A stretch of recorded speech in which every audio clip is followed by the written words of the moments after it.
Assalamualaikum warahmatullahi wabarakatuh.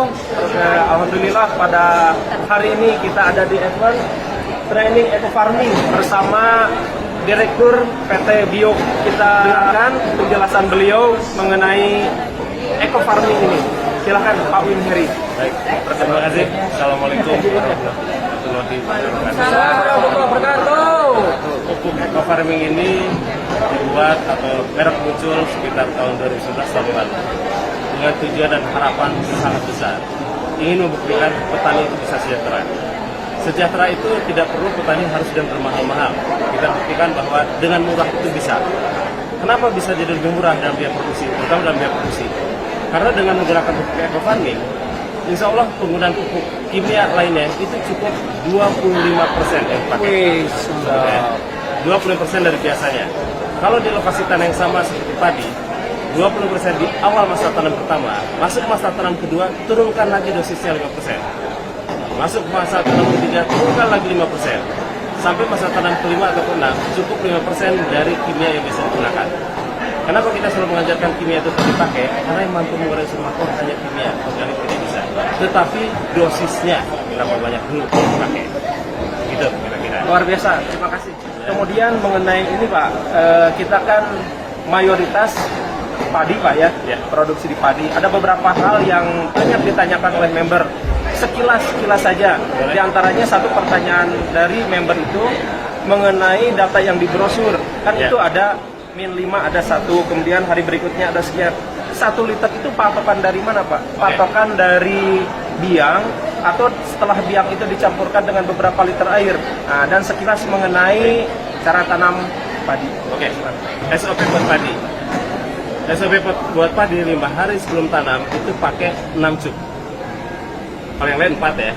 Kita pakai untuk padi ini 6. Boleh kurang juga boleh saja. Itu tergantung kebutuhan. Fungsinya apa 6 cup ini? Jadi 6 cup boleh campur ke 1 liter air. Dari 1 liter biang ini boleh campur lagi ke air biasa. Misalkan petani dalam 1 hand sprayer menggunakan 10 hand sprayer. Misalkan, ilustrasi saja. Dari 1 Pak, dari 1 biang. Dari 1 hektar. Cubnya itu berapa cub? 6 atau 1? Cukup sebetulnya yang dilakukan di sini adalah dosis. Dosis, oke. Jadi 6 cup ke 1 liter dengan 1 cup ke 1 liter. Dosisnya yang pekat yang mana? Yang 6 6. cup. Oke. Nah, itu yang harus dipahami. Jadi 6 cup masukkan, boleh ke 1 liter, boleh ke 2 liter air. Umpama 1 liter Pak. Taruhlah ke 1 liter. Nah, nanti tinggal budaya petani dalam 1 hektar biasa pakai berapa hand sprayer. Misalkan pakai 10 hand sprayer, berarti dari 1 liter bagi ke 10. Itu intinya. Kenapa 6 cup ke 10? Intinya adalah untuk tanah supaya kembali mengaktifkan unsur haranya, dosisnya tinggi di sini. Intinya 6 cup ini bagaimana caranya terbagikan ke dalam 1 hektar.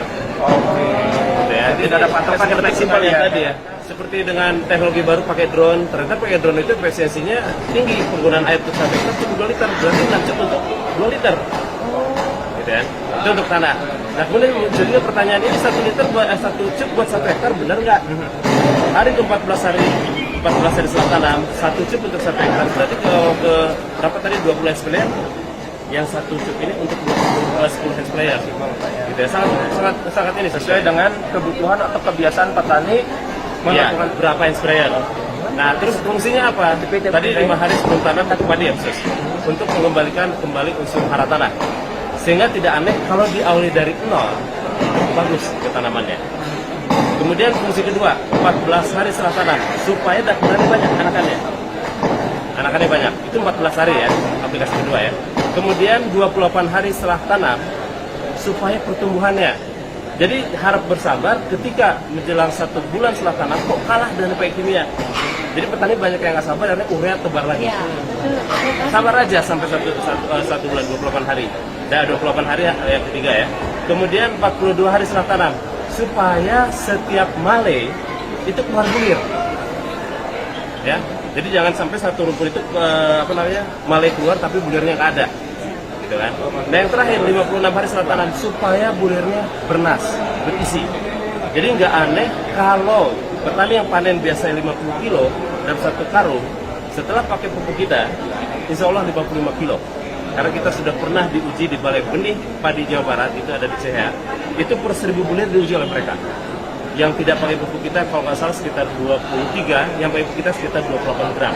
Jadi nggak aneh kalau jadi lebih berbobot. Tidak hanya ke padi, ke sayur-sayuran juga. Kita pernah dipakai di greenhouse di daerah Kabupaten Bandung, kebetulan nyambung ke Pak Bupati beberapa tahun yang lalu. Itu sayuran pacoy yang biasa 1 kilo itu 6 atau 7 pohon, itu 4 pohon udah 1 kilo, jadi berbobot ya. Nah, terus ada manfaatnya lagi apa? Hasil panennya kualitasnya baik. Tomat yang cepat busuk jadi tidak busuk.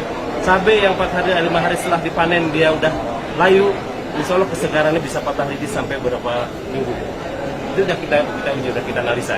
Nah, untuk beras sendiri kualitasnya akan naik. Ibu-ibu biasa kalau masak pagi sore sudah basi. Nanti bisa dibuktikan. Insya Allah begitu pagi dimasak, besok sore itu tidak basi. Kita pernah diuji di konsultan di Cirebon. Jadi mereka pakai dalam 1 hektar hanya 60 kilo urea. Jadi lebih dikit ureanya, drastis dia turunkan. Saya sampai dikasih oleh-oleh 5 kilo beras yang memang kualitas. Kimia itu tetap diperlukan ya. Diperlukan hanya dosisnya. Mungkin Pak Harto zaman dulu merubah budaya petani dari organik ke organik, tujuannya untuk meningkatkan produksi dengan dosis yang tepat. Tapi mungkin petani, wah tambah urea ini tambah lagi, jadi berubah. Akhirnya tanah imun ya. Iya, tanah keras. Oke, luar biasa.